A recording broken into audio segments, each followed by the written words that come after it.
Are we rolling? I don't know who I'm asking. I'm the only one here. Hi, welcome back. Nice to see you again. Back in my home. Today's recording, which you will be viewing in just a short minute, was actually in Matthew's house. It was the first time we recorded in the same room in quite some time. It was a lot of fun. It was the first time that we video recorded while we were in the same room. So that was interesting because we were just staring at ourselves the whole time and talking, which was nice. I think it probably was better than looking at you people. But, today we're going to get into some of our regular comic book, movie review, silly antics, some of our standard anti-social justice warrior philosophies that we often get into. I think you guys are going to have a lot of fun. Enjoy the show. I know I did. I'm pretty sure Matt did. He's not here to comment on that. But, I feel comfortable speaking for him. I think I know him that well. I mean, we're on the show together. No, really though. It's been a pleasure. Thank you guys for joining us. Have fun. You shut up now. Picasso, I Picasso. That comes Schieffer.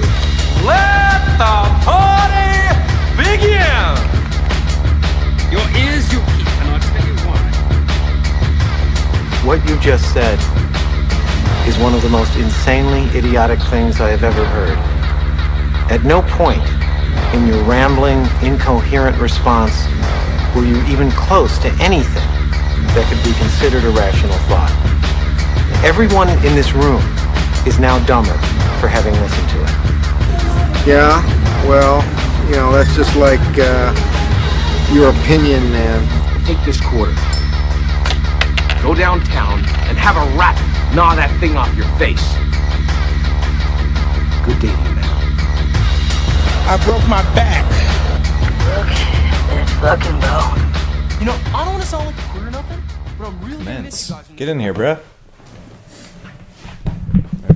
Can't have me in stage center here like this. Let's turn the audio up a little bit so we can sit back, relax, stare at ourselves while we do this. This is a unique way to do it. We haven't done it like this yet, where we're looking in a mirror as we converse. I don't like the look of myself. I don't like the look of you either. I can stare at these pugs all day though. They will. Yeah. So we're here in Matt's house. We haven't been together in so long. No. We could just reach out and touch the man. We've been doing this over Zoom for a while, and honestly, I don't even know what we were going to talk about today.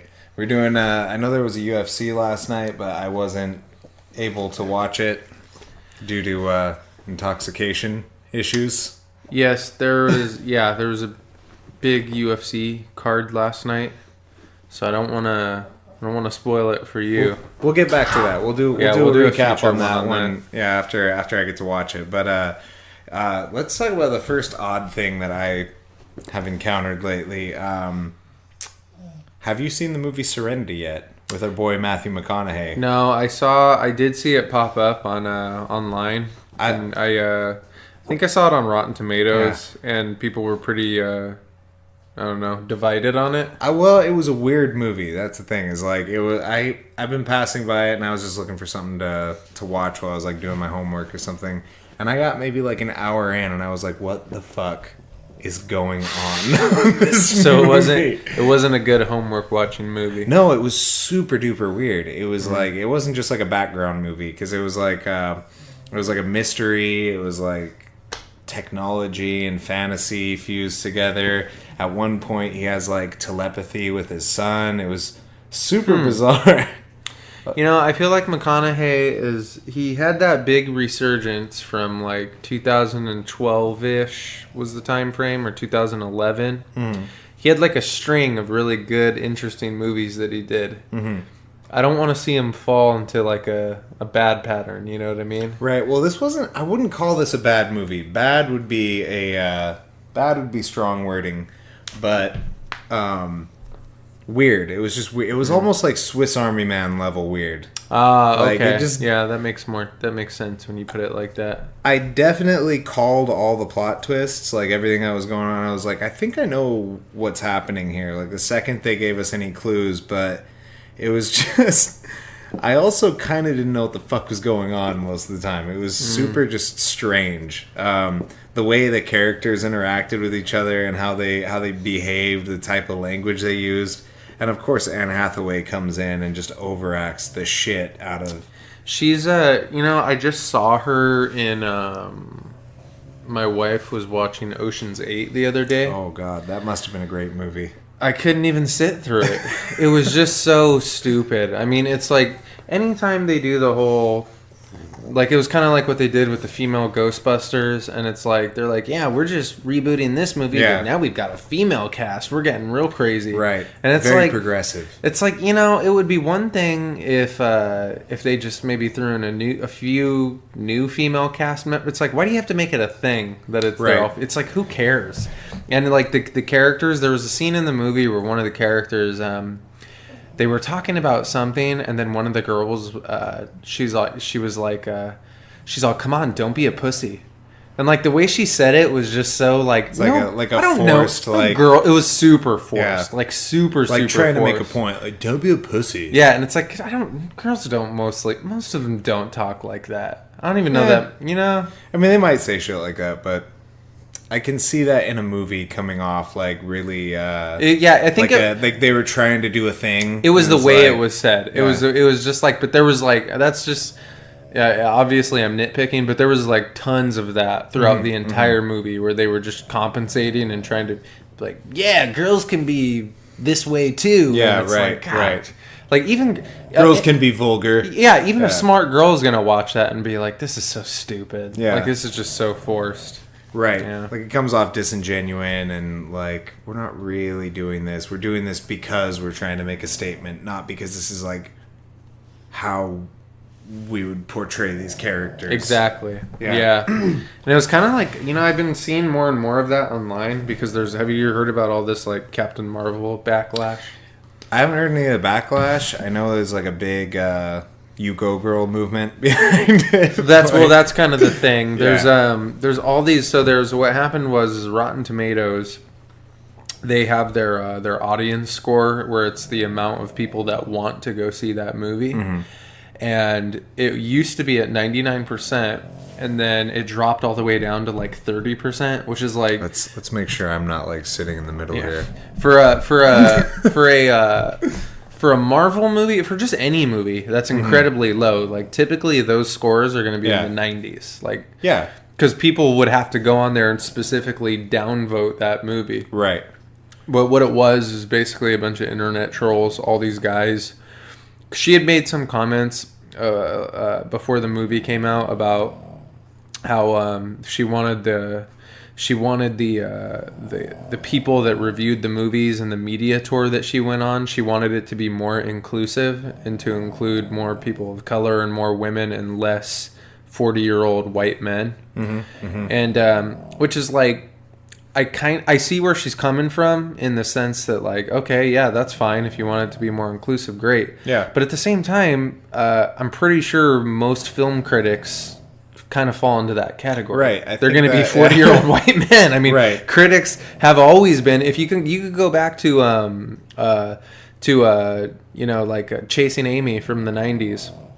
Kevin Smith movie, and there's a line in that movie where the two Ben Affleck's main character and Jason whatever his name is, his main character, they're comic book writers, and they're talking about their audience, and they're like, our audience is predominantly overweight white men and underweight white men. Right.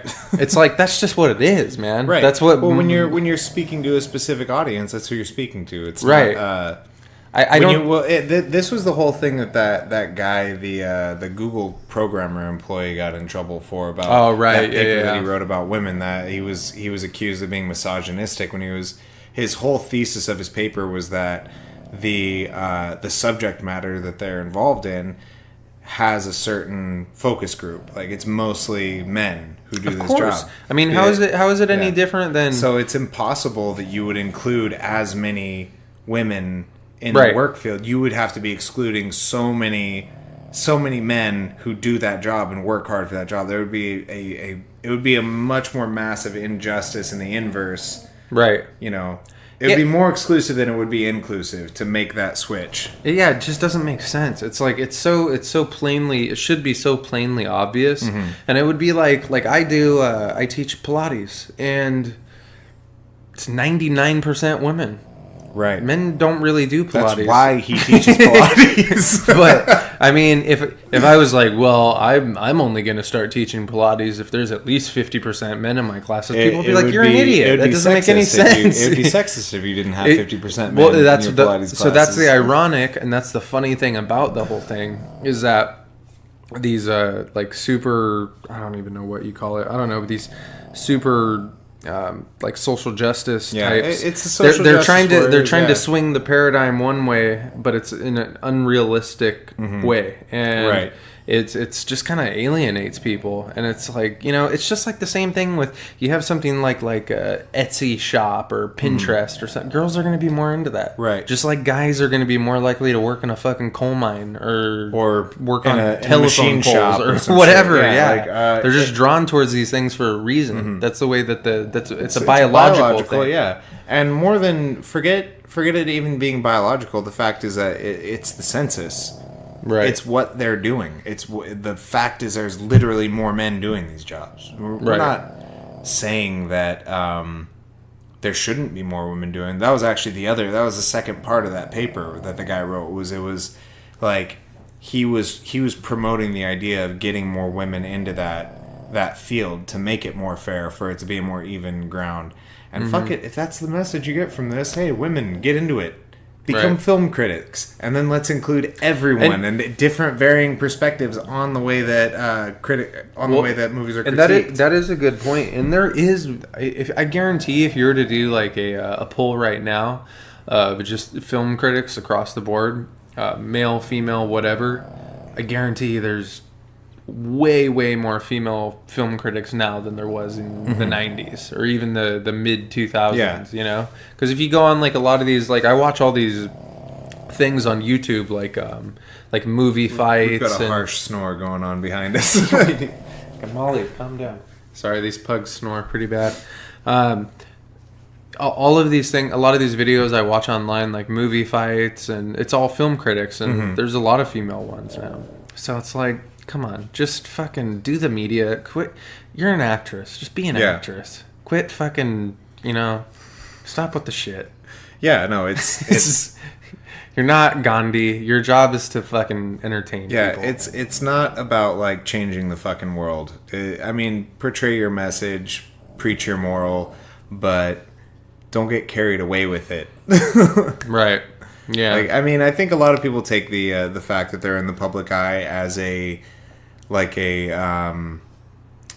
not an excuse, but like a reason why they have to be like why they have to like make their point. Like, right. They think that they have a responsibility to preach their message and get the information out, get the message out. But isn't there something inherently there's almost something inherently obnoxious about it? Yeah, it's condescending. Because people are already looking at you like, and this isn't to say that, you know, a celebrity hasn't worked hard to get there where they are, because 99% of the time they probably have, but people are already looking at that person like, you hit the fucking jackpot, like you made it, this is awesome. But you're gonna tell me fucking but now you're gonna come in here and you're gonna tell me how I should be living my life, the things like, that I should think are important. Yeah, like you're gonna from your fucking pedestal up there.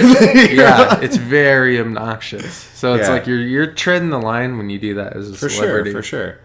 Yeah, no, that's some silly shit. Yeah. Let me see. Have you seen Polar yet? On Netflix? No. Polar's pretty good. It's I never read the graphic novel, but it's based on a graphic novel. It's Mads Mikkelsen. I don't know how you pronounce his name. The guy from Doctor Strange. He played the villain. Yes, the bad guy on Doctor Strange, yeah. And he's like this old retiring hitman that they're trying to kill him for his pension.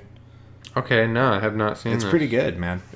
I'm gonna have to look this up. It's like just silly enough to make it like to make it work. Like it's kind of it's really badass, but it's also like just got enough like comic silly vibe to be like, this isn't too much, you know. Neo noir. Oh, it kind of looks like a the post. Even the poster kind of has like a comic book anime type feel to it. Well, yeah, it was a graphic novel. I'm pretty sure. Like that was what made me check it out. It was like based on the graphic novel. So when I started watching it, I was like, this is pretty fire. It's it was a good watch for sure. A lot of action, and it's on Netflix. Fucking watch it for free, guys. You ain't even got to go to a Redbox for this shit. You know what I watched last night? I don't know what drove me to watch this kind of randomly because I haven't watched any of it in a while. But I watched an episode of Batman the Animated Series. Oh yeah, can't go wrong. Well, and I hadn't really sat through a whole episode in a while. But what made me think of it was there was this this website I go on called Collider. They had a countdown of like all the best episodes of that show. So I watched the one that was voted number 1, and it was the Mr. Freeze episode. Oh yeah. I remember how you had your dick all hard for that last time when we were talking about Really? Did I? For Mr. Freeze? You're talking about like the emotion and stuff about Mr. Freeze from the Batman the Animated Series. I don't even remember. Yeah, we were talking about that on one of our previous podcasts. Well, yeah, it was really good. That was kind of exactly what I was gonna say. It was like very. I'm sorry to step on your toes. No, there, but I think when I was talking about it before, I was probably like describing it the way I remembered it. Mm-hmm. But after having it like fresh in my mind and literally just rewatching it, man, it was like, yeah, you feel really sad for Mr. Freeze. Yeah. It's like he's not even really the villain in the episode. It was just the regular like 20-minute episode, or was it? No, it was the regular. No, it was the regular 20-minute episode. It sounds so rich. With I think they ended up going back. Emotional development. It actually was. They crammed. I realized. Well, that's what I realized when I watched it, was how good that show was at cramming in a full like narrative story arc within that little 22-minute window. Sure, you know? Yeah, they did. And I remember watching, actually when I was a kid, I remember watching the Scarecrow episode, and how like he got into his parents being killed, and how Batman was this distinguished man without fear, and that was how. And they didn't just like say that and then move on and have that be like what made the villain interesting. They like established that they took time and wove that into the character persona, and then they had the villain shatter that by giving him fear, and then him having to redeem himself and come back. Well, that show just did such a good job at creating sympathetic villains. I think that's something that people forget when they're trying to make good villains in movies. Is anytime they take a villain, and this is something I complained about when we were doing our thing on Venom. Right. Was how the villain was so generic and he was just evil for no reason, and there wasn't any. If you take any great, with the exception of a few, but for the most part, when you have a good movie villain, there's always like a reason why they became the way they are, and they flesh it out, you know. Right. Batman is like all his villains always with the have exception of with the exception in some cases of like the Joker, where they just make him like, they do give him backstory. Yeah, but for the longest time he didn't even have a backstory. They just kind of like. Well, the Joker is like, I think like the main thing with the Joker is supposed to be that there isn't like a real known backstory to him. Like there's a number of different origin stories. It could be. It's kind of like a pick your own adventure with the Joker. But I think he's supposed to, like, the canon concept of what the Joker is he does, like, they don't know where he came from. He's just a mystery. Right. He just came from fucking nowhere. Well, and I think he's this wild man. I think that's the best version of him. Like, it's still this day. It fits his persona. It fits what he stands because for. That's part of part of the fun with him. Yeah. Is like, he's the wild card just being dropped into the mix and creating chaos. Yeah, until this day, when you go on, they have these really interesting YouTube videos where they try and break down how they think. They dedicate entire videos to breaking down how they think like Heath Ledger's Joker, like what his background was, and they're like, okay, well, he had to have been ex-military, the way he deals with explosives and like, you know, little things like that. Yeah. And then so they have these theories online, and I think it was Patton Oswalt had like a really interesting theory where he said that the Joker was actually he was a Iraq war veteran who had PTSD, and like this whole like detailed, but they have like tons of these breakdowns where everybody kind of like, gives in their like serious detail. Yeah, and just the fact that it's one of those things where like you kind of want to know, but it would ruin it if you knew. Like it's better not to know, you know? I mean, there's that vague background in the Killing Joke that kind of makes it makes a lot of sense and it's interesting, but also you come out of that book and that book just feels like a closed loop, really. Yeah. Because when it ends, it sort of is like Batman killed the Joker. Like, you don't really know what happened. It's like if he killed him or not. It just sort of ends with the question. And the whole background of the Joker with that is it's like its own standalone thing. It doesn't really translate into any other telling, any other like the series or the movies or anything. So that's fun for that particular situation, but when we get into the grander scope of like the actual character, it's just more interesting to think of him as this anomaly. Yeah. That just exists in the Batman universe, in the DC universe. Well, and that's kind of how you have to think about him, because there's so many different versions of him, and he's been reincarnated so many, like just like with any comic book character, it's like you don't have just one version of that character. Like you have, you know, like with Spider-Man, you have Todd McFarlane's Spider-Man, you have Jack Kirby's Spider-Man, Steve Ditko's Spider-Man, there's all John Romita's Spider-Man. Like there's all these different versions of that character, right? You know, and everybody brings their own. You have your general outline basically, but everybody kind of brings their own flavor to it. And that's kind of how it is with the Joker. Like at this point, you have so many different versions of the Joker. You know, you have the fucking fairly recent one where he like cuts his face on and sews it back on. The Death of the Family. Yeah, Joker. that one. Yeah. I was reading that for a while. Yeah. I never finished it, but I got like halfway through it. Yeah. It's really good. That's what I heard. It's very intense, like very like he fucking massacres everybody. It's called Death of the Family because it's supposed to be in a later period of time where Batman had kind of become, as the Joker sees him, he'd become soft because he has this series of people. It has like everyone involved as Batman's sidekicks. What is it? It's like Batgirl, and then there's like Nightwing, and then there's Batwoman, Jason Todd, Batwoman. There's 3 different Robins. Yeah, there's all the different Robins, and just one by one, it just has this little narrative where the Joker is like kidnapping them, torturing them, fighting with them, and then eventually he, in some fucked up way, kills them. So it's kind of like Jason Todding everybody. Yeah. But like, in case Jason Todd is one of them. In case you guys didn't know, he does it to him again? What a dick. Yeah. In case you guys didn't know, back in like the 80s, we might have mentioned this before, but I'll mention it again.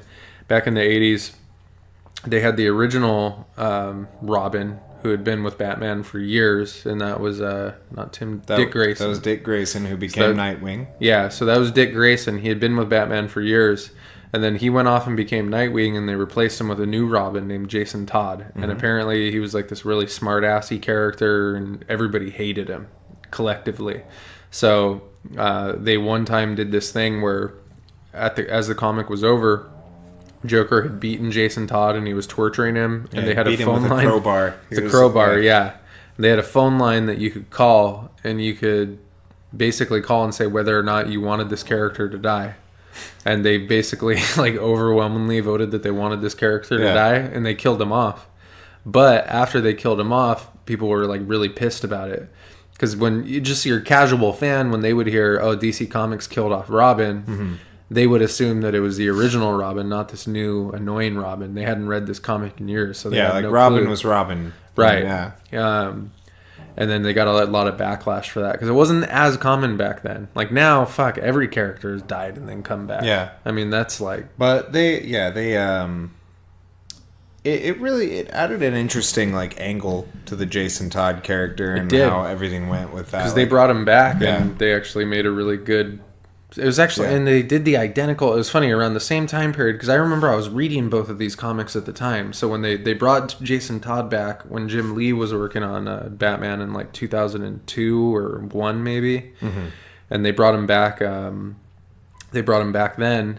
and then they did the same thing with Captain America around that same time. They brought... And I think Captain America ripped it off of the Batman stories, but they brought back Bucky as the Winter Soldier. So it was kind of a parallel... Oh, okay. Yeah. Parallel deal that they did there. Yeah, that is kind of similar. I don't even really think of it that way. Yeah, but the Captain America one, though, for me, was a little more shocking and a little bit more powerful. Because that Bucky character... He hadn't been seen since like I think the 50s when his character was killed off. So that character hadn't been seen at that point in like 50 or 60 years. Like the actual character. He remained dead for a long fucking time. Whereas the Jason Todd character, it was like maybe 15 years or something like that. But still pretty interesting. Yeah, it still made like an interesting story. Like there's a really good Batman animated movie based on it, the Under the Red Hood. Yeah. Under the Red Hood was really good, and then didn't mean to rhyme there, but it's great, right? I can't even help myself. Sometimes I just freestyle. You know? But the Batman Arkham Knight game, that was the whole Under the Red Hood story. You know what's weird about Batman is that Batman if you think Batman of him in his most successful incarnations, right? Arguably the two best Batman stories are Batman the Animated Series and Batman the whole Arkham series of video games. Did like a really good job of serializing it and putting it in this concise kind of, whereas like Christopher Nolan did his thing, but it was very much... That was almost like a weird kind of Batman hybrid. It was too... because it was too realistic. Yeah, I was going to say... Made, too much of a... it was Batman, but it wasn't. Yeah, you know what I mean? They made too much of like a if Batman was real. Exactly. And Batman's not supposed to be real. Batman's supposed to be like a gothic... Yeah. Like... Hey, shit, stop that. Sorry, guys. Yeah, Batman's supposed to be like a gothic, sort of almost cartoony kind of like the Tim Burton. I feel like that got like the essence right. It just wasn't the Tim Burton Batmans. I just feel like they didn't do that good of a job. It was similar to just like Christopher Nolan's Batman was. This is Christopher Nolan's Batman. Tim Burton's Batman was this is Tim Burton's Batman. Right. Like it was very much they went into it and they really made it their own. They didn't really guys, stop. Let me shut this window. Yeah. Pug problems. Yeah. Pug life. Yeah, I mean it's renditions, it's its own their own style. You take this character who's established, and then you put it through the lens of these visionary directors, and that's what they came away with. I like for Batman, I feel like the universe that Batman resides in is more similar to the way that it was portrayed in the Tim Burton movies. Yeah, for sure. But I think the Tim Burton movies were more campy, so less dark and more silly. They started to progress well with the Batman 2, Batman Returns. They got a little darker, I think, but it was like a weird. Batman Returns was a weird movie when you really look back. Yeah, because it was like, and there was a lot of it wasn't even really a kids movie when you think about it. No, well, I don't think none of them were kids movies. I remember even as a kid watching that movie, knowing that there was a lot of like sexual undertones with him and Catwoman's character. Yeah. It was very like just yeah. it felt sleazy. Yeah, it felt sleazy. It just had like but it had this weird like rigid tone with the characters, like not just how Batman couldn't move in his suit like that. Yeah. That made things difficult to follow, but just the way that the characters interacted, it didn't seem to have like a natural flow. No, like, and I think we had talked about this before, how it felt like a play come to life. You Right. know, it's very big and it's very, but yeah, it didn't feel real by any means. It was just like a big cartoon, like you said. Is that the one where I can't remember if it was in that or if it was in Batman 1? Doesn't matter, same universe. But there's that scene where the robbers come in. I think it was from the first one.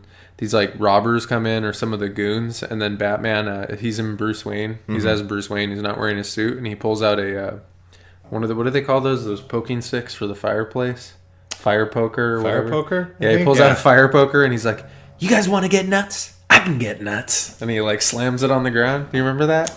I do. It's Michael Keaton going, Keaton. "You guys want to get nuts?" And it's like this stupid, like you just can't take. I love Michael Keaton in those movies. But you can't he's fantastic. He's in a weird. He's hard to take seriously as a badass. But did you see him in Spider-Man: Far From Home as the Vulture?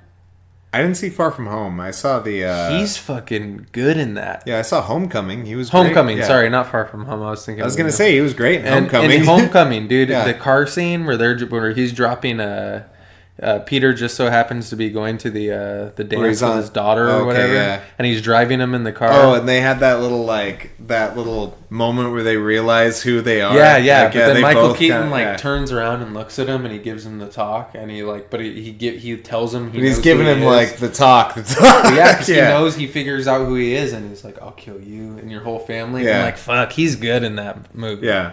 He fucking nailed it. Yeah. Michael Keaton's such a good actor. I fucking love Michael Keaton. Yeah. Always have. Michael Yeah. Keaton's a great actor. I really, you know what, I think an underappreciated aspect of Michael Keaton's acting is how good he's not like really, really outwardly funny, but he has really good comedic timing. You know what I watched? Yeah, he does. You know what I watched recently that this reminds me of is I watched an uncensored version, and that's really key. I watched an uncensored version of Beetlejuice. Ah, okay. Now, have you ever watched Beetlejuice not on like the USA channel or something like that? Yeah, actually, I have a lot. I didn't realize how like vulgar and how like gnarly that movie is. It is. Beetlejuice was like my brother's favorite movie. Yeah. So here's when we were younger. It was great. It was so funny, dude. When we were I forgot younger, how fucking funny that movie is. On VHS, my brother would watch Beetlejuice on repeat. Uh-huh. I would watch Terminator 2 on repeat. That was like Those our are great two choices. major movies. I couldn't even count. I would watch Terminator 2. I'd watch it once, pop it in, rewind it, watch it again. That's right. I'd watch it over and over. Yeah, Beetlejuice is like, especially too back then in the 80s, because movies Also, were a lot of the shit a lot of the stuff that wasn't censored out, I didn't get it when I was a kid. I didn't Yeah, get, that's what I was like, gonna say. I didn't get the That's- sexual content as much, but Well, like, and that's kind of like Tim Burton is actually for his he's kind of, I feel like Tim Burton is almost kind of goofed on now, because just because he's so stylized, it's almost like you see yourself become like a parody of yourself. You know what I mean? Right.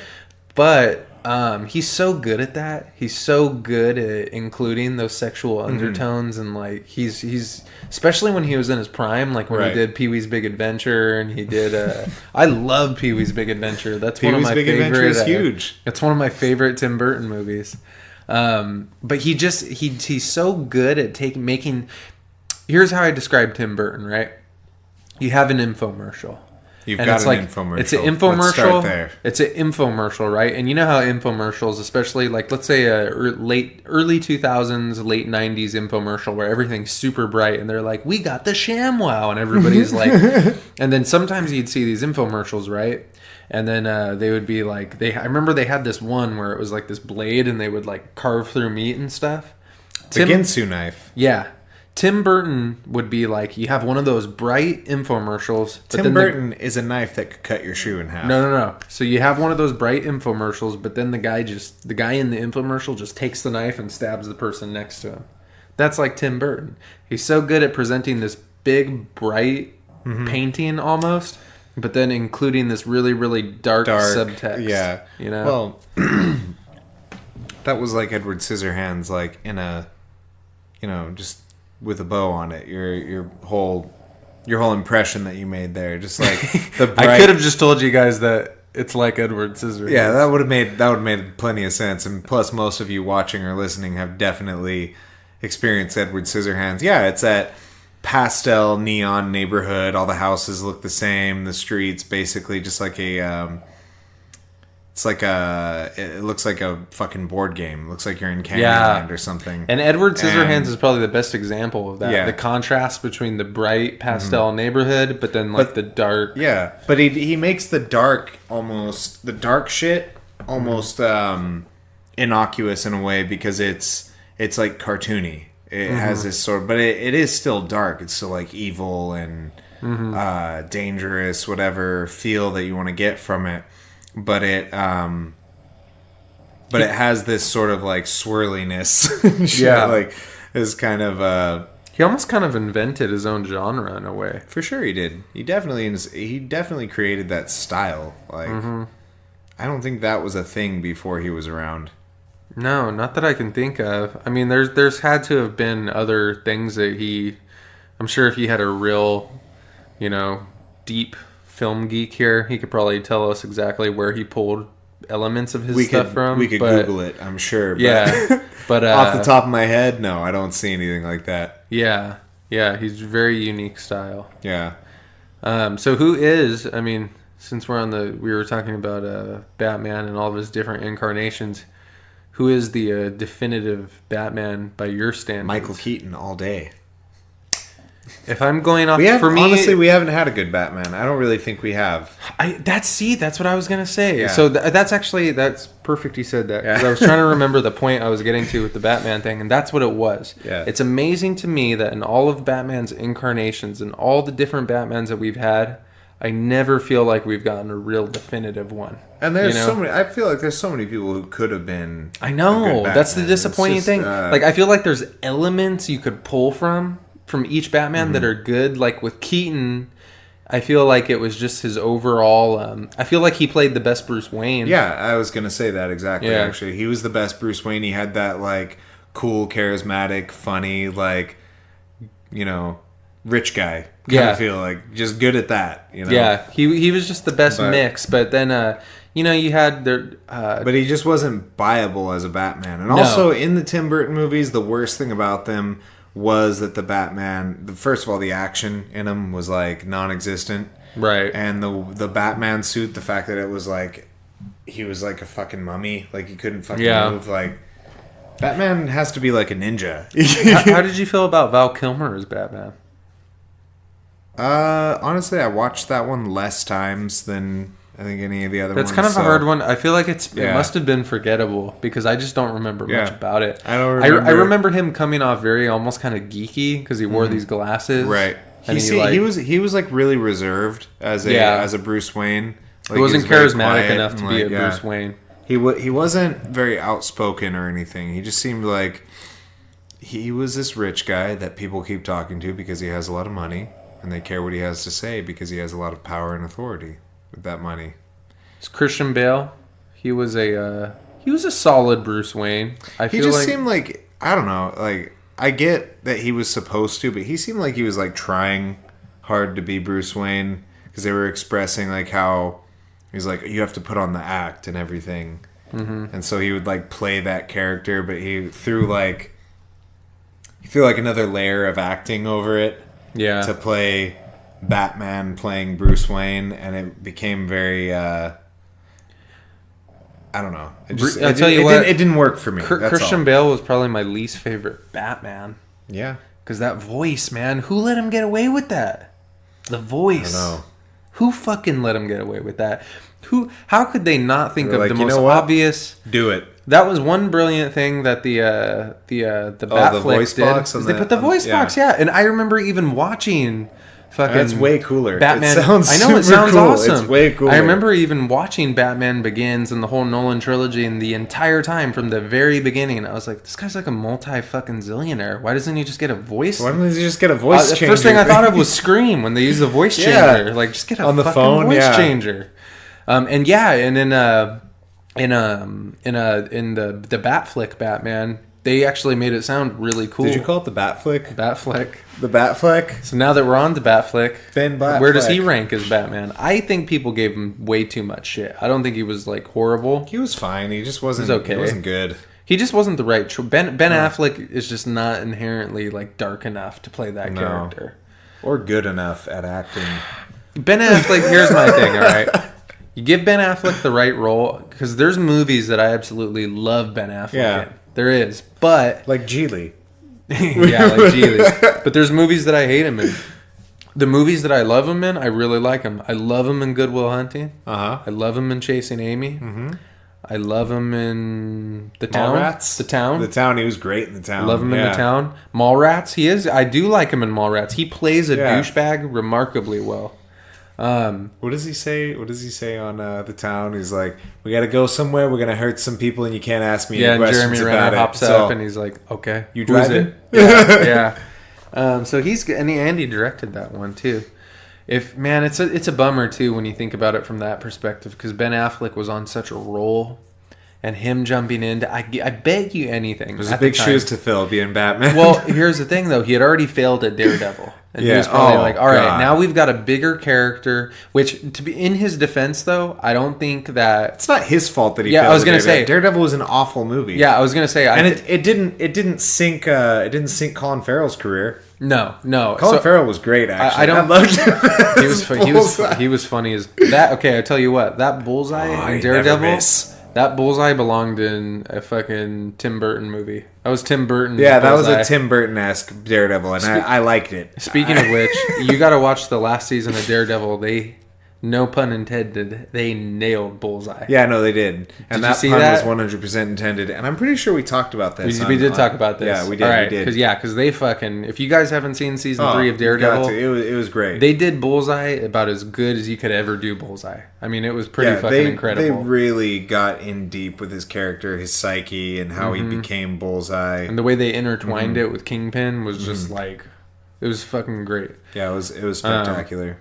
All right, so moving forward from Batflick, who do we Well, I know we've talked about this before, but we never really got down to the nitty gritty. We ever had an answer. Yeah. Who is going to be our next Batman when Matthew and I cast the upcoming Batman series? It's hard because you know what makes it really hard for me is that when I envision Batman in my head, right? I picture can't contain my erection.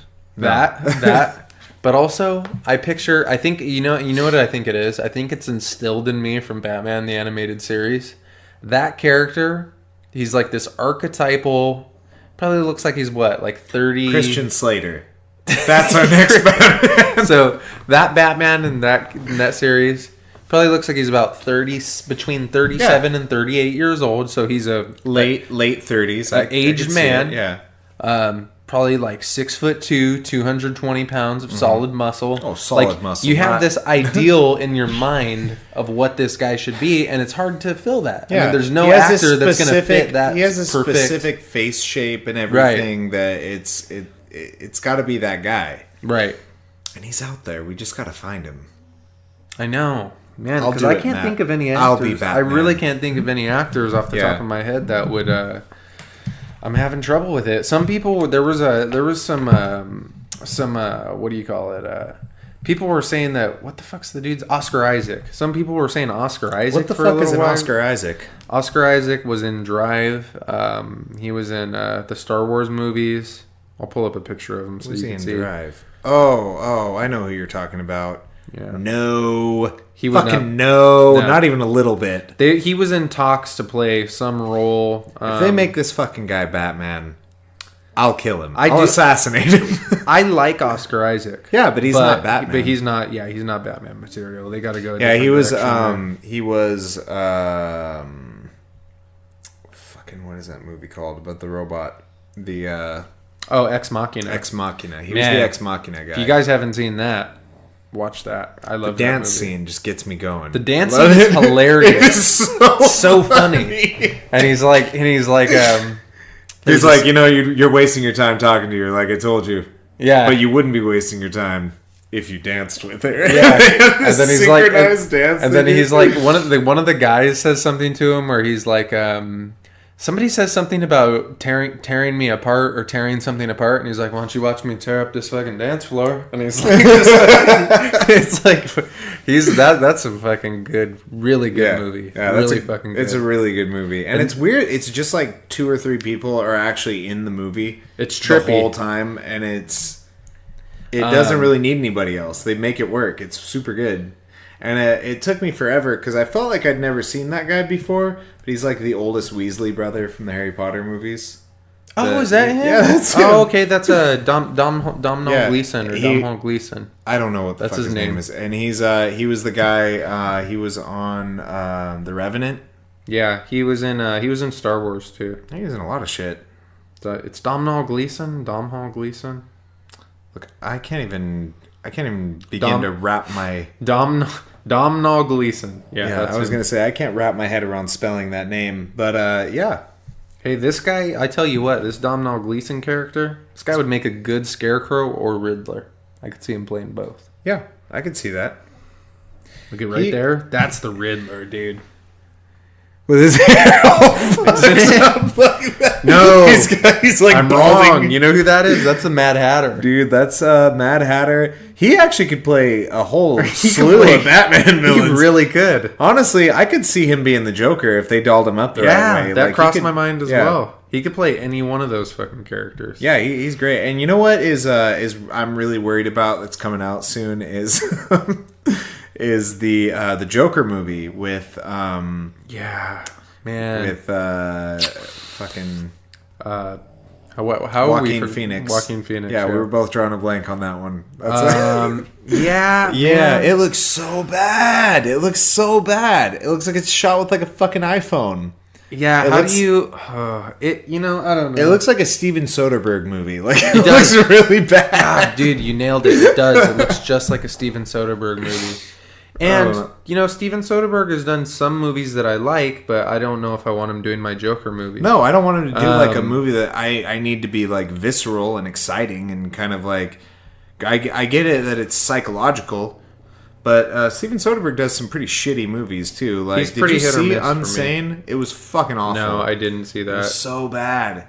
Like, randomly Jay Farrow pops up and he's like a main character in it. The last Steven Soderbergh movie I saw was Logan Lucky a couple years ago. Oh, it was okay. Logan Lucky, that was the one... it was Channing Tatum. Yeah, that wasn't bad. That was, it was okay. It was actually funny. That was a good movie. It was way better than Unsane. Unsane fucking sucked. Steven Soderbergh's filmography, man, it's kind of he's got an interesting filmography. I didn't know he was Ocean's 11. I always forget. He did all of those movies. Ocean's 11, 12, 13.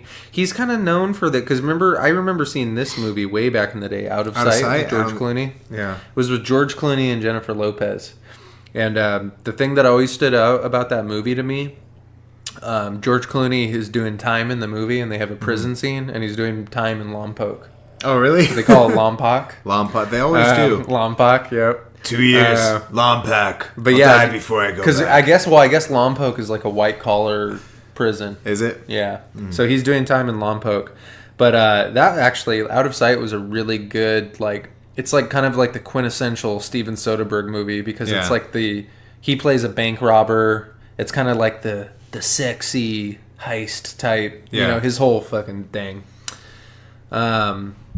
But yeah, I don't know, man. Todd Phillips is directing that Joker movie, the guy who did The Hangover and all those. He typically does comedies. Yeah, I don't know how I feel about that, but it just looks really it looks really raw. It looks like it was filmed on an iPhone.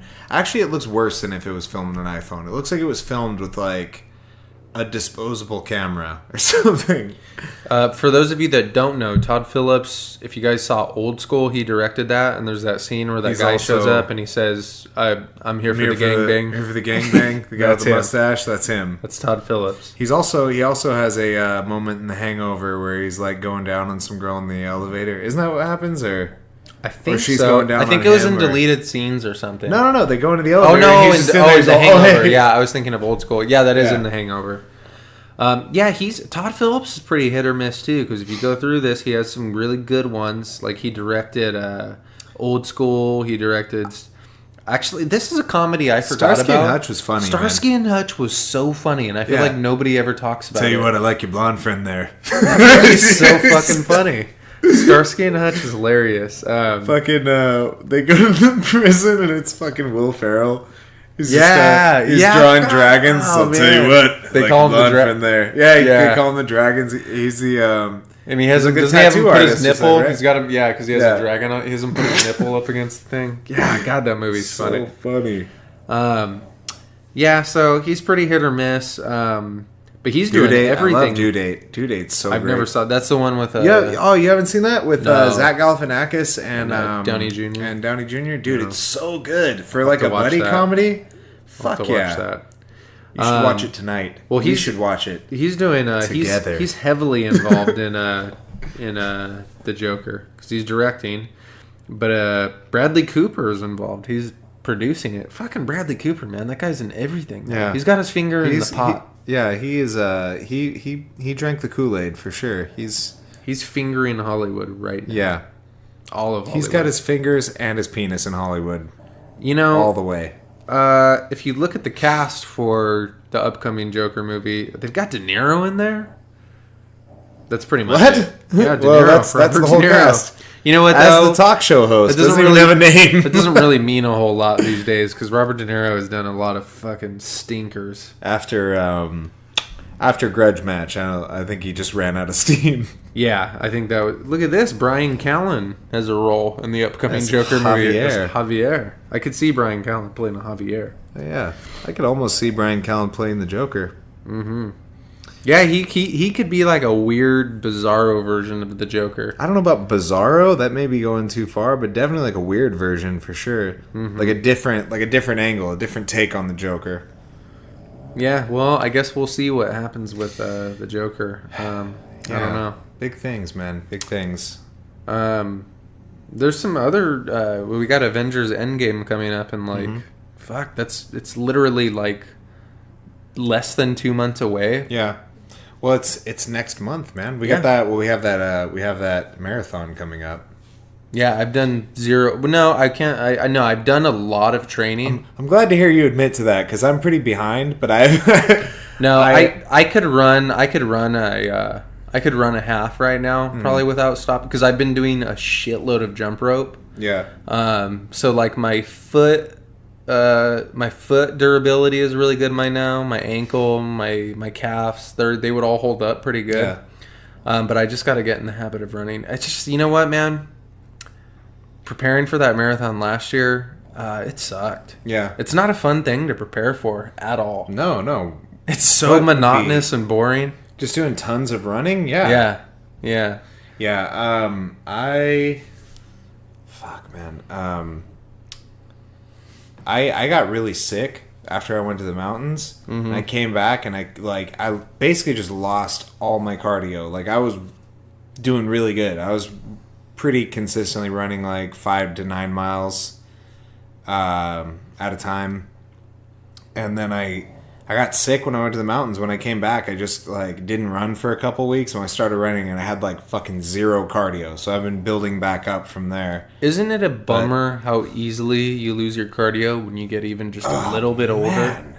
God, it just goes right the fuck away. I could literally, I'm telling you, dude, when I was running a lot, when I was like 19, I mean, from the time I was like 16 to the time I was like 23, I would run all the time.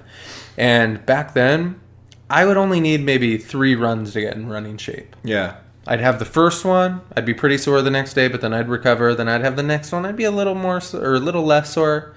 And then by the 3rd run, I was good. Yeah. I realized how fucking long it took me this last year. Yeah. It was like a solid month and a half. You just 2 gotta. months You have to before stay consistent, dude. That I shit know. just once you take a break, Well, that shit falls right off. And of the you. thing was too, it was when I was running.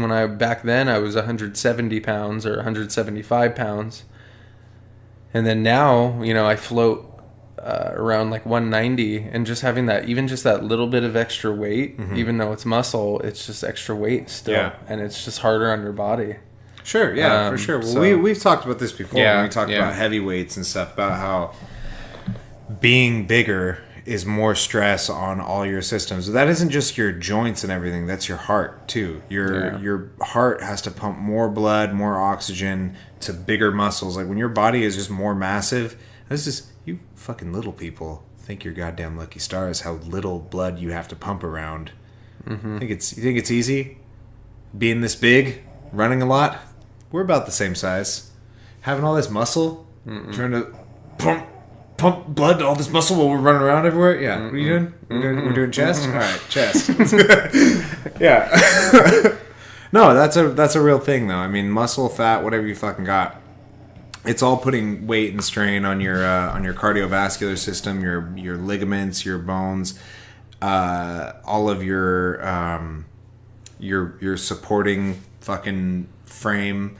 Like when I run, my fucking feet get fucked up. We've talked about this before. Yeah. But that's not a little people problem. Little people can run for fucking days because they don't have 200 pounds slamming into their fucking really poorly constructed feet with their hundreds of little bones. When we first got Lily, now she's still a pretty hefty girl. If you look at her, she can run for days. She's not a tiny pug by any means, but she's got some fat on her belly. But when we first got her, she was so overweight. Yeah, she's a big girl. My mom just fed this dog like a pug with a little meat on her bones, though. My mom just fed this pug nonstop. She was, I swear to God, dude, she was like twice this. She was just like she was a marshmallow. But I took her, I molded her. She's got some pecs on her. Mm-hmm. She's got her working out. Get her on a side profile here. She's got some developed. She's got a little shape. Hey, look, she's got some her chest sticks out more than her belly does. It does. I think that counts for a lot. That didn't happen before. She got some rolls. She's looking at me with so much shame in her eyes. She's a little self-conscious about her rolls. Of course she is. I would be. But you know what? She's doing good. If you were doing this with me, I would be self-conscious. She's turned it around. All right, you can go back to sleep here. She's turned it around. And if you can't see what's going on behind me, that's who's snoring. Yeah, there's a lot of pug action here. Yeah. Well, with Avengers Endgame coming out so soon, well, what reminded me of the marathon is that it's coming out like the same day. And I don't they're so secretive about this fucking movie. Nobody knows anything about it. Yeah. They barely released like one teaser trailer. It makes me wonder if they're even going to release like anything. I don't think they are. And I wonder if you know. Do you think they are? What? If they're going to release any like a major trailer leading up to it, because they still haven't given. You know what? They're probably it's waiting. It's getting really close, but they're probably waiting for like release week. Well, it's going to get really close. You know what they're doing? There's some kind of a spoiler in Captain Marvel, I think. So I think they're waiting for that. Captain Marvel comes out this weekend. Oh, does it? Yeah. So yeah, that's. Did you hear that? They had to get a butt double for Brie Larson on that movie. Brie Larson doesn't look like she has much of a butt. She has a pancake doesn't butt. Surprise me. They had to get a butt double for her. That is hysterical. Let me see if I could find Poor Brie Larson. I don't know how she suddenly became the most famous person in the world. Isn't it weird how that happens sometimes? It's like they just fucking decided that Brie Larson's the best. Like, that she's just got to be in everything. I got nothing against her, but she just didn't. Yeah. Okay. I mean, it's not like horribly flat right there. It just looks like a normal butt. Like, they needed to have somebody with like a perfect butt, or what? I just guess they wanted more meat on it. I don't know what the deal was. So they're just showing Brie Larson's butt. I don't know. It's fine. Yeah. I mean, it's small. Yeah, it's not anything special. Well, they needed a butt double. Well, they got a butt double. Oh, here's the photo. Oh no! Well, that looks pretty bad. Yeah. Maybe it's the uniform. I don't know. Scarlett Johansson walked by and they were like, this is a problem. You are not going to be popular in Marvel. You're not going to work in the Marvel Cinematic Universe. I'm afraid this is not going to do. It looks like a normal butt. I don't know. Like, yeah, I think the costume exaggerated it. Yeah. Who's that? Is that I don't know. It's like Stephen Dorff grabbing her arm. Did you see the new? Did you see True Detective? Did you see the new? No. Did you see the new trailer for Hellboy? Is that her? You think that's real? I don't know. I did see the new trailer for Hellboy. We're looking at naked pictures of Brie Larson right now, if you guys are wondering what's going on. What did you think of the new trailer for Hellboy? It looked good. It looks really cool. It's the guy from... It's the sheriff from Stranger Things. David Harbour. I like him. Yeah, I think he's a good... People were really... He looks surprisingly almost exactly like the Ron Perlman Hellboy. Like, his face just is shockingly... So... I agree, and here's what I honestly think happened. They did it on purpose? Or No. Like, Ron Perlman, he was getting up there. Last I checked, Ron Perlman is almost like 70. Yeah. He's old as fuck. And Ron Perlman's been around forever. Yeah. And he's never been a good actor. He's 68. He voiced Clayface in Batman the Animated Series. He did, and he does the voice narration for like the countdown and stuff for the UFC. Every time they do those things, that's Ron Perlman. Him and the other, what's the black dude's name that I love? With the most prestigious moment Keith in David. all of Keith David. Him and Keith. He's David. the white Keith David. Dude, Him and Keith David. Keith David's way too cool to be put in a category with All right, Ron you're Perlman. right. Yeah, Keith David is way cooler. But all right, so here's what they did though. I'm not in the conspiracy theories. Conspiracy theories. I'm not in the conspiracy series, all right? No Alex Jones over here, all right? But this is what I theorize happened. This is what you theorize? They wanted Ron Perlman originally to be in these new Hellboys, undoubtedly. Well, unless it's a reboot, then they just fucking couldn't. That wouldn't No, make any they sense. wanted Perlman, okay? They wanted the pearl. He died. They were reaching for the pearl, guys. He died. And they had this brilliant idea. They said, we're going to take his carcass... We're going to bring it to a taxidermist. We're going to wrap it We're going to around remove the guy from his skeleton and his vital organs. And then we're going to wrap it around David Harbour's body. I like it. And then give him the Hellboy makeup, which is really just the a couple Hellboy of horns makeup over. Yeah, it's, for Ron Perlman. You really look at it. I mean, that's clearly David Harbour. That's really Ron Perlman's physique with the chiseled abs and the giant pecs. Have you seen him when he was young? He was shredded, dude. Was he? I need to look this up. Ron Perlman was like fucking. Okay. He was like a bodybuilder. Wow, really? Yeah. Huh. You never saw him in what was that movie? Something about like Lost Children, City of Lost Children. No. That was a cool movie, actually. So I'm looking at some recent pictures of Ron Perlman from the set of. Still looks pretty built for an old guy. No, he definitely has that. He's got that used to be used very to be muscular. shredded. Yeah, he's got that look for sure. He's got some titties on him. Well, yeah, I mean when you're 70. No. I'm not saying that as a bad thing. Like he's got those like residual titties. Yeah, those leftover. They were once pecs, but now Yeah. they're deflated. He's a little older. Oh yeah, he was a pretty big dude. Yeah, he was like a fucking built ass dude back in the day. Yeah. He's strikingly ape-like. Yeah, no, he's a horrible looking person. Just something else. Well, that's the whole Hellboy thing. Is like he literally just looks like Hellboy. They just painted him red. All right, but I'm looking at the pictures from the Hellboy costume. This is a hysterical choice of pictures. So I forgot how ridiculous looking that is. I mean, those are so clearly not real pecs. Oh yeah, no. That was not his body. I mean, not that I ever thought they were real pecs, but now in retro, now that I've gotten older and it's straight up. It's the Batman suit. It is the Batman suit just glued onto him. Yeah. Yeah, Ron Perlman. Interesting. Ew. Oh, gross. Is that Ron Perlman's anus? I don't know. I think Why did we click on Ron that? Perlman's anus. Just like gross. Oh God, that's horrible. That's really quite awful. I know what hell is. It's really Ron quite Perlman's awful. anus. And then also I'm coming across some promotional pictures from the first Hellboy movie of him and Selma Blair, and these are just some god awful promo pictures that they. That's an action figure. No, those are action. But this is clear. This is a promo. Are you sure? That looks like an action figure, dude.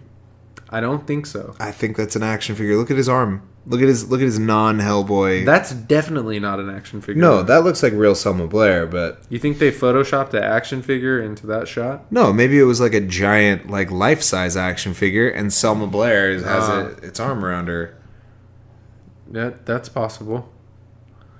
Well, in any case, regardless, David Harbour as the new Hellboy. Yeah. So, anyways, people were really like shitting on that trailer online. Really? I didn't get it. I mean, I was like, well, there wasn't much to it. It just looked like, yeah, it was pretty. Like to me, it just looked like a, just kind of like a regular, fucking superhero movie trailer. I don't know. Like, what more do they want? I don't know. Do people want it to be something special? Do they want to see something different? Something unique? You know, is that Tom Hardy just looking terrible? I pulled up a picture of Tom Hardy from Warrior, and people are always talking about like how jacked he was in that movie and how great his. Yeah, I gotta say, I'm not impressed with his physique in that movie. He doesn't look good in that. No, this photo he looks He's quite all awful. like soft and fluffy. Like, kind of, yeah, just looks like a dude. He looked pretty shredded in the movie, but not in that picture. I think they angled him up in the movie. Yeah. You know, I'm sure they got some good angles. lighting on him. Yeah, that's kind of what they do. Warrior, yeah. That was the first movie I think where people were really, yeah, they definitely angled him up because you see some of these other pictures and they got him all chiseled looking. He's got some impressive traps. I'll give him that. Oh yeah, he's all traps. Yeah, he's got some traps on him for sure. Yeah. Yeah, geez, man. That can't be.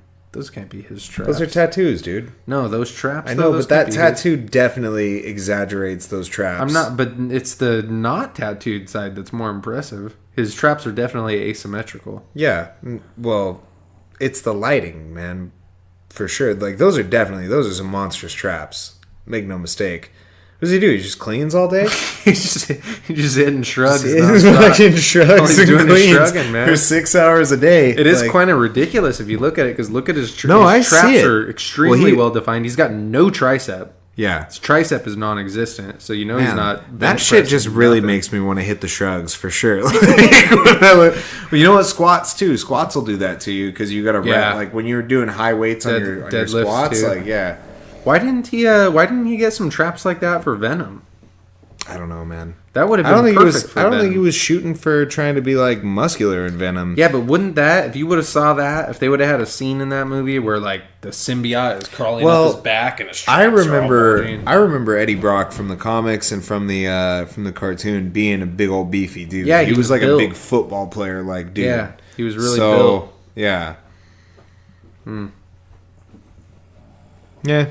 Oh, it's before and after. Yeah, so it is like a. Yeah, that must have been like week one of shooting. Week one of the Warrior workout. Yeah. For Tom Hardy. Yeah, you know what? Let's get away from this. This is divulged. We're staring. You know, we've gotten way too into just staring at men's bodies for this podcast. Let's talk about something else. You know, you started this with the whole Ron Perlman. Young Ron Perlman. You know what? I won't take credit for that. But how did we get into that? There was something. We were talking about Hellboy, the new Hellboy. I think that was young Ron Perlman had quite a body on him. No, in fact, if you look, no, I'm just kidding. We just circle back around, keep looping the same conversation. Over here's a pretty neat thing we got going on that we started with today. Yeah. So we've been fucking around in space, and now what I want you guys to see here. Oh shit, I forgot we left it on. So I can see everything on the game right now. Yeah, it's still going there. Yeah, the game's still going, but we turned the TV off. And it's really neat. Yeah, we got cool. Where are you? I can hear you talking to me, but I don't see you. No, I'm still Matthew? here. I'm Matthew? I'm scared. The spider's jumping on me and I can't defend myself. I don't know what to do. If you guys have not tried virtual reality at this point, you need to do it. I mean, You've just got no to. reason why. I mean, if that doesn't look cool to you, just try putting it on. Yeah, it'll change you. It's pretty Let's crazy. See if you can see what's going on here. If I do that, I don't think you can. I think you can kind You of can get like a little idea what's going on in there. Yeah, give it a little shake. Get a glimpse into. Check it out, guys. You can get a glimpse into. A glimpse into cyber hole. reality. One thing I will say. That's why I've got these little bands on. Yeah. They're supposed to help with like motion sickness. I didn't really get it too bad, but there was one game where you're like walking on Mars or something, and You have to kill a bunch of spiders, and you quickly kind of move forward. Yeah, you move back and forth a lot, and it gives you this weird, like, vertigo. You do get it for a second. It's not, like, bad, but you do feel that slightly. Like, for sure, when we wrap this up, we're going to play some rounds on Blood Rush, though. We're definitely going to... Is that the horror movie game? That was the horror movie one. Oh, yeah. Yeah, we're getting back into that. Yeah, the horror movie game is Blood Rush, if you guys... Yeah, it's pretty So good. it's from... if any of you have ever played Until Dawn, Until Dawn is sort of... I don't know how you would describe it. It's like a choose your own adventure type horror game. It's like it plays like a movie, and it's really good. Like, it has real actors. It has the guy from Mr. Robot on it. Oh, Rami Malek. Sure. Yeah, no, that's him. It has the girl from, like, the daughter from Remember the Titans, the little blonde girl. Hayden Panettiere. Thank you for knowing all the names of people I don't know. I can describe them. Matt knows who they are. No. The funny part is like, in person, I am horrible at memorizing people's names. Only celebrities. He only knows famous people. Mm-hmm. But yeah. So there's them. Mm-hmm. There's a few other people. I can't remember who they are, but I know they're like in movies. But it's just like a scary game. You play through it, and you make decisions. People die based on what you do, and there's like problem solving. So from Until Dawn, they used some of the same some of the same stuff from that game, and they moved it into this like roller coaster style VR game where you're shooting fucking clowns and targets and shit, and like you have monsters and ghosts trying to kill you from this cart. But yeah, it's like a related game, but it's really loosely related. Mm-hmm. Blood Rush. You'll like it, folks. Yeah, so get a VR, because you should. Mm-hmm. So from my not inconsequential research that I've done, I went with the PlayStation VR because I already had a PlayStation, so why not, you know? Quick question. Why would one... what would be, say, to stop you from getting an Xbox VR? Sue? What? No, I just wanted... No, I was joking. I wanted to see if I could actually get you to answer that question seriously. No, so the PlayStation VR actually can be... It's like compatible to be plugged into the Xbox, but the hardware isn't compatible in the same way, so it doesn't actually have the motion detector thing on it. So if you're looking around and stuff, like you can watch stuff on the screen of the PlayStation VR on an Xbox, but you can't actually interact with it the way that you could. So like you would have it like so. When you're playing non-VR games or watching movies and stuff and you have the VR on, you have your choice of like screens, and you go into this cinematic mode where everything's blocked out, but you have this giant screen in front of you. So like the small one is like a 70-inch screen. It's fucking huge. It's a big ass screen. And then it goes up to like 170-inch, and you just have this enormous screen that you're like 2 feet in front of a fucking movie theater. It's crazy. Will you be able to go back to playing regular video games after this? Absolutely. I like video games. Okay. I don't always want to have my head fucking stuck in something. It's nice to play something on a screen. I still watch movies and stuff, but... It's kind of like... This is like smoking a vaporizer. Playing a regular video game is like taking a hit off a bong. I guess so. Yeah. It's quite a crude reduction of it. But I see what you did there. No, this is almost like, this is fun, but it can be almost like it's too much. Like it's like a commitment to play.